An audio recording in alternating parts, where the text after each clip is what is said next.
প্রিয় বন্ধুরা, আসসালামু আলাইকুম। তো বন্ধুরা, গত পর্বে আমরা আলোচনা করেছিলাম খুতবা সম্পর্কে জ্ঞাতব্য বিষয়। এই পর্বে আমরা আলোচনা করব খুতবা পাঠের সুন্নত তরিকা। খুতবা পড়ার সুন্নত তরিকায় ১ নম্বরে খুতবা ওযু সহকারে পাঠ করা সুন্নত, বিনা ওযুতে খুতবা পাঠ করা মাকরুহ। বাহরুর রায়। ২. দাঁড়াইয়া খুতবা পাঠ করিতে হইবে, বসিয়া পড়া মাকরুহ। আলমগীর বাহরুর রায়। ৩.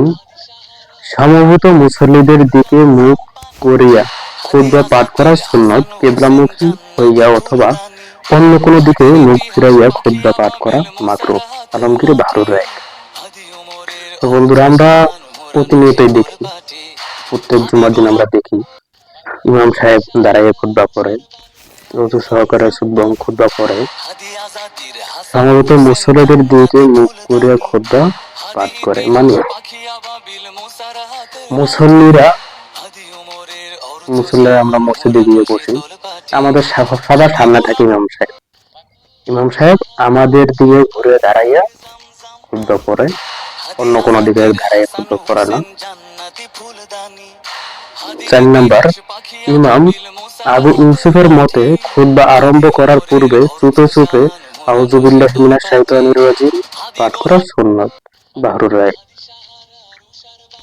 ৫ নাম্বার, খুতবা বুলন্দ আওয়াজে পাঠ করা সুন্নত, যেন মুসল্লিগণ উহা শুনিতে পায়। অনুচ্চ শব্দে পাঠ করা মাকরুহ। বাহরুর রায়। আলমগীর। মানে খুতবা উচ্চ স্বরে পড়তে হবে,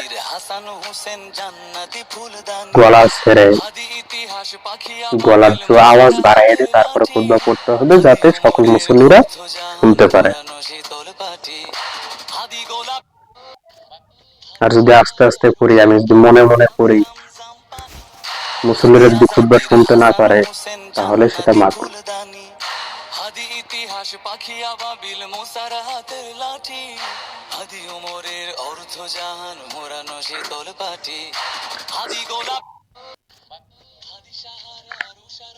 ছয় নম্বর, খুতবা সংক্ষিপ্ত হওয়াই সুন্নত, অধিক লম্বা খুতবা পাঠ করিবে না। ইওয়ানে মুফাসসাল সূরাসমূহের যে কোনো একটি সমপরিমাণ হওয়াই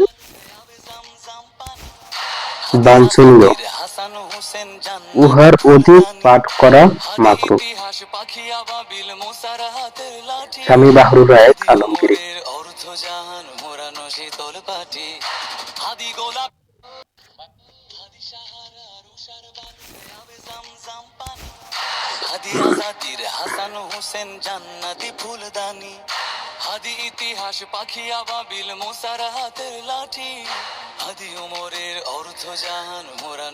দেওয়ালে মুফাসসাল সূরাসমূহের যে কোনো একটি সমপরিমাণ, এর অর্থ হচ্ছে যেমন 29-30 তম পারায় যেরকম সূরাগুলো আছে যত বড়,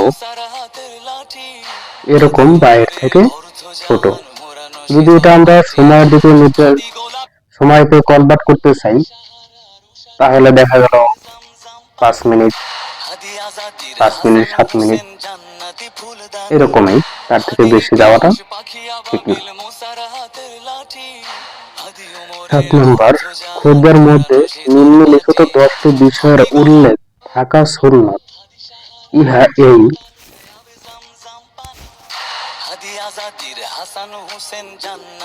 ১ নম্বর, হামদ ও সানা দ্বারা খুতবা আরম্ভ করা।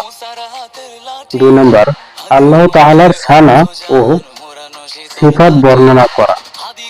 ৩ নম্বর, কালেমা শাহাদাতাইন পাঠ করা। ৪ নম্বর, দুরূদ শরীফ পাঠ করা।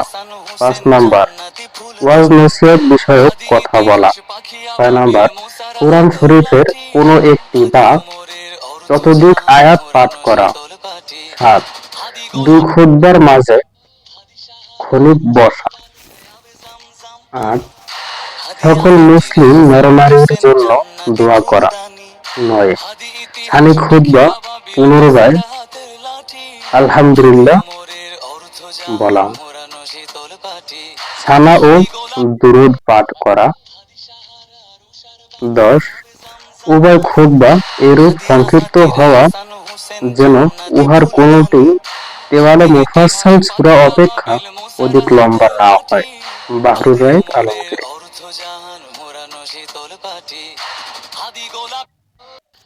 তো বন্ধুরা, আজকে আমরা শুনলাম খুতবা পাঠের সুন্নত তরিকা।